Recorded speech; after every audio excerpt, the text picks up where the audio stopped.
आज हम बात करने वाले हैं दहली आवृत्ति से संबंधित कुछ ऐसे पॉइंट्स जो कि आपको न्यू टाइप क्वेश्चन के रूप में एग्जाम में आते हैं।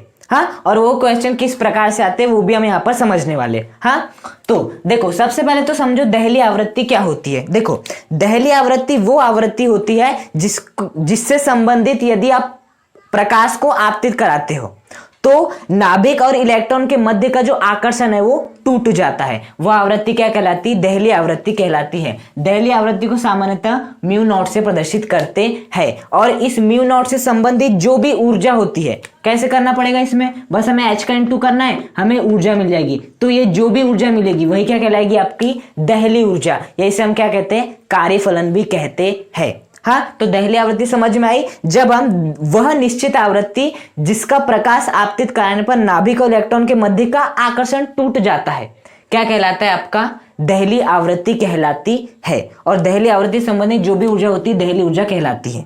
हाँ, इसे कार्यफलन भी कहते हैं। अब हमारा यहाँ पर हम डिस्कस करने वाले दहली आवृत्ति संबंधित कुछ ऐसे पॉइंट्स जो कि एग्जाम की दृष्टि से बहुत महत्वपूर्ण न्यू टाइप क्वेश्चन में आ जाते हैं। हाँ देखो, जैसे कि हम मान लेते हैं ये क्या आपकी एक धातु की सतह है ये धातु की सतह। अब इसके लिए जो आपकी दहली आवृत्ति का मान है वो हम मान लेते कितना है? आपका 50 है। कितना है? 50 है।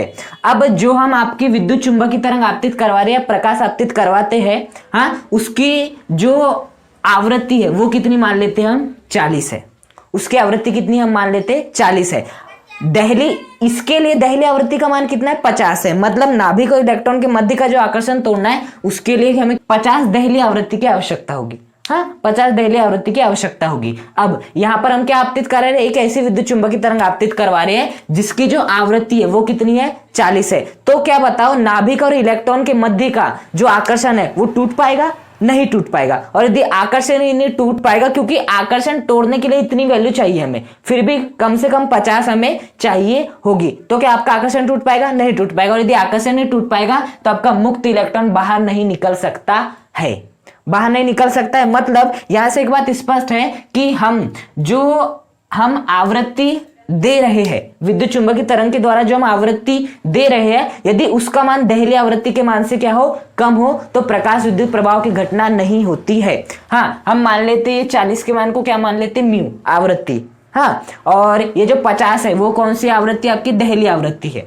तो जब आपके म्यू नॉट का मान अधिक होगा, मतलब 50 अधिक होगा, दहली आवृत्ति का मान अधिक होगा, और जो आप दे रहे उसका मान क्या होगा? कम होगा। एग्जाम्पल में वही है, 50 वैल्यू अधिक होती है, 40 वैल्यू कम होती है। तो इस सिचुएशन में क्या आपका प्रकाश विद्युत प्रभाव होगा?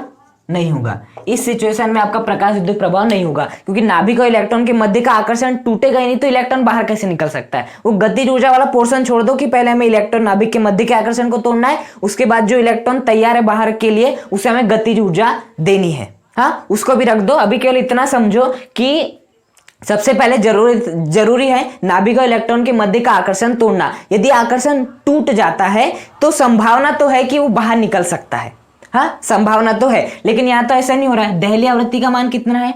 50 है। हाँ, लेकिन हम जो विद्युत चुंबकीय तरंग दे रहे हैं उसकी आवृत्ति 40 है। अब तो नाभिक इलेक्ट्रॉन के मध्य का आकर्षण टूट ही नहीं सकता, है ना। और यदि टूटेगा नहीं तो मुक्त इलेक्ट्रॉन के निकलने की संभावना 0 के बराबर है। मतलब कि इस परिस्थिति में जब आपकी म्यू का मान म्यू नॉट से क्या होगा? कम होगा। मतलब दहली आवृत्ति का मान अधिक होगा, विद्युत चुंबकीय तरंग की आवृत्ति का मान क्या होगा? कम होगा। तो आपके प्रकाश विद्युत प्रभाव की घटना आपको देखने नहीं मिलेगी। बात आई समझ में? अब क्या हो जाए, दहली आवृत्ति का मान कितना है? 50 है। अब यहां पर जो हम आपतित करा रहे हैं, जो विद्युत चुंबकीय तरंग आपतित करा है उसकी आवृत्ति कितनी है? 50 है। अब 50 क्या है? 50 चाहिए हमें नाभिक और इलेक्ट्रॉन के मध्य का जो आकर्षण है उसको तोड़ने के लिए हमें 50 चाहिए। हाँ, और हम 50 ही दे रहे हैं, तो क्या होगा? नाभिक और इलेक्ट्रॉन के मध्य का आकर्षण टूट जाएगा। अब मुक्त इलेक्ट्रॉन तैयार है बाहर निकलने के लिए। मतलब कि यहां पर संभावना है, किसकी संभावना है? कि आपके प्रकाश विद्युत प्रभाव की घटना हो सकती है। यहां पर संभावना है कि प्रकाश विद्युत प्रभाव घटना हो सकती है। मतलब मैं ये बोलूंगा कि जब आपकी म्यू का मान किसके बराबर हो? म्यू नॉट के मान के बराबर हो।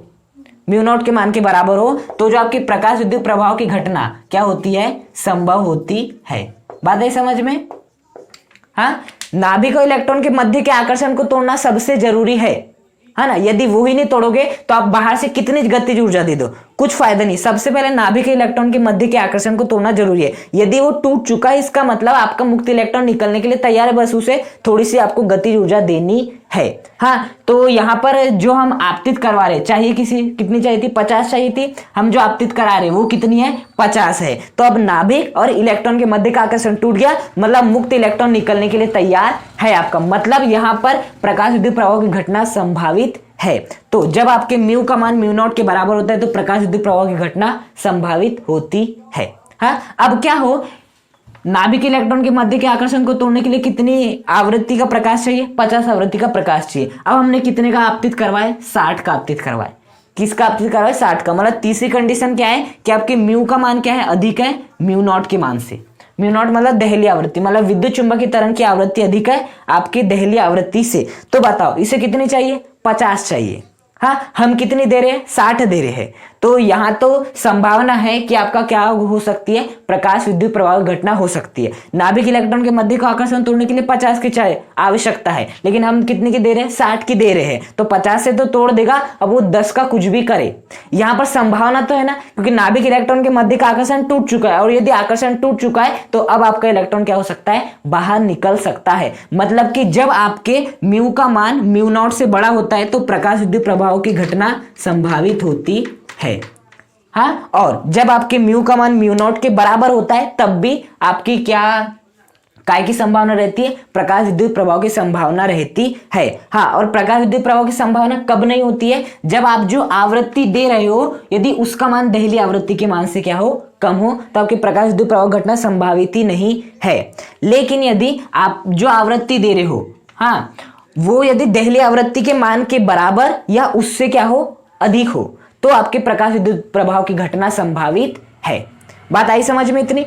एग्जाम में पूछा जाता है कि उस परिस्थिति का वर्णन कीजिए जिसके लिए प्रकाश विद्युत प्रभाव की घटना संभावित है। तो आपको वहां पे लिखना पड़ेगा जो हम विद्युत चुंबकीय तरंग की आवृत्ति दे रहे हैं उसका मान या तो दहली आवृत्ति के मान के बराबर या उससे अधिक होना चाहिए, तभी आपके प्रकाश विद्युत प्रवाह घटना संभावित है। और यदि ऐसा नहीं होता है तो प्रकाश विद्युत प्रवाह घटना संभावित नहीं होती है। मतलब यहाँ से हमें एक बात स्पष्ट हुआ कि जब भी आपके म्यू का मान म्यू नॉट से क्या होगा, कम होगा, तो प्रकाश विद्युत प्रवाह की घटना नहीं होगी किसी भी प्रकार से। जो आपके प्रकाश अर्थात लाइट, हाँ, विद्युत मतलब इलेक्ट्रिक, और आपका प्रभाव मतलब इफेक्ट, LEF नहीं होगा आपका। हाँ, मतलब प्रकाश विद्युत प्रभाव नहीं हो सकता। जब भी आपके म्यू का मान म्यू नॉट से कम होगा तो आपके प्रकाश विद्युत प्रभाव घटना नहीं हो सकती। यहाँ से मैं इतनी बात समझ में आई। और दूसरी बात क्या समझ में आई कि यदि इस म्यू का मान, हाँ, म्यू नॉट से क्या हो, बड़ा हो या बराबर हो, तो क्या होगा, जो आपका LEF अर्थात प्रकाश विद्युत प्रभाव है वो संभव है, वो आपका संभव है। हाँ, अब यहां पर हमें यह देखना है कि यदि मैंने इस केस में तीव्रता का मान बढ़ा दिया तो क्या होगा, और यदि इस केस में मैंने तीव्रता का मान बढ़ा दिया तो क्या होगा।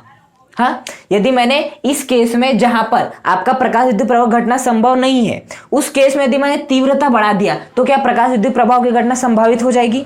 हाँ, और दूसरा इसी केस में है कि यहाँ पर प्रकाश विद्युत प्रभाव की घटना क्या है, हो रही है, मतलब होनी है। तो यदि मैंने तीव्रता का मान बढ़ा दिया, तीव्रता का मान कम कर दिया, तो प्रकाश विद्युत प्रभाव की घटना नहीं होगी या होते रहेगी, वो हमें अब देखना है। हाँ, तो देखो यहाँ पर याद रखना कि जब भी आप तीव्रता बढ़ाते हो तो तीव्रता बढ़ाने से केवल किसकी संख्या में परिवर्तन होता है, फोटोनों की संख्या में परिवर्तन होता है। आपके फोटोनों की संख्या में क्या होती है, वृद्धि होती है। मतलब आपकी फोटोनों की संख्या में क्या होती है, वृद्धि होती है। जब आप किसको बढ़ाते हो, आपके तीव्रता को बढ़ा देते हैं। हाँ, तो देखो आपने तीव्रता को बढ़ाया, मैं इस केस की बात करो, आपने तीव्रता को बढ़ाए। अब यदि तीव्रता को बढ़ाए तो किसकी संख्या में वृद्धि हो गई, फोटोनों की संख्या में भी वृद्धि हो गई, आपकी हो गई फोटोनों की संख्या में वृद्धि।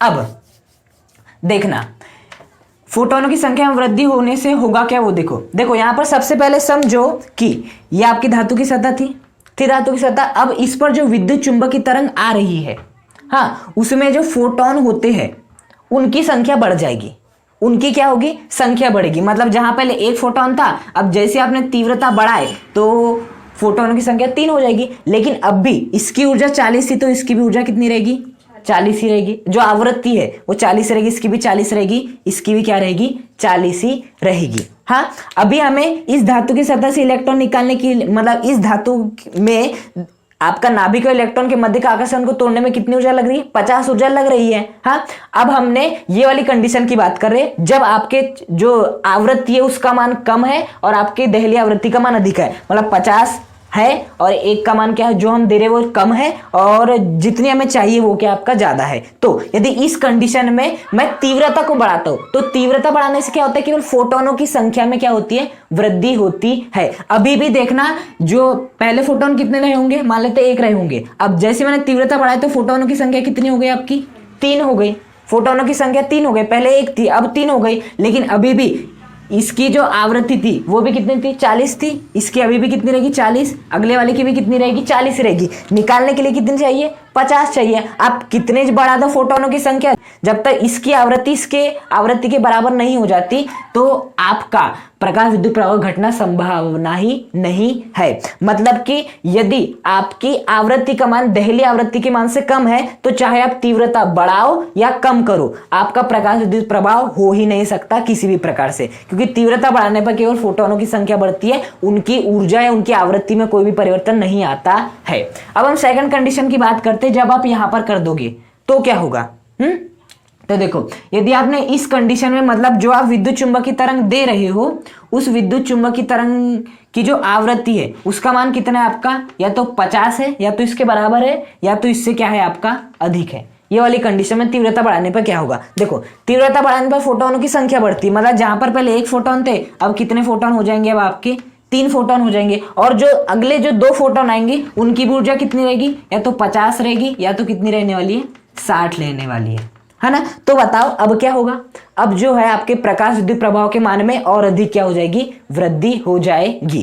तो तीव्रता का मान यदि आप बढ़ाते हो इस कंडीशन में, किस कंडीशन में, जब आपकी आवृत्ति का मान दहली आवृत्ति के मान के बराबर या उससे अधिक होता है, तो क्या होता है आपका, आपके प्रकाश विद्युत प्रभाव की जो घटना होने की जो संभावना है वो और अत्यधिक बढ़ जाती है। लेकिन यदि आप इस कंडीशन में, जब आपकी आवृत्ति का मान किससे कम होता है, आपके दहली आवृत्ति के मान से कम होता है, तो आप चाहे कितनी ही तीव्रता बढ़ा लो प्रकाश विद्युत प्रभाव की घटना संभावित ही नहीं हो सकती है। हाँ, तो बेसिकली आपको तीव्रता से क्वेश्चन आते हैं। हाँ, और वो जो मैंने अभी कम ज्यादा बताया ये वाला, यहां से क्वेश्चन आते हैं बस।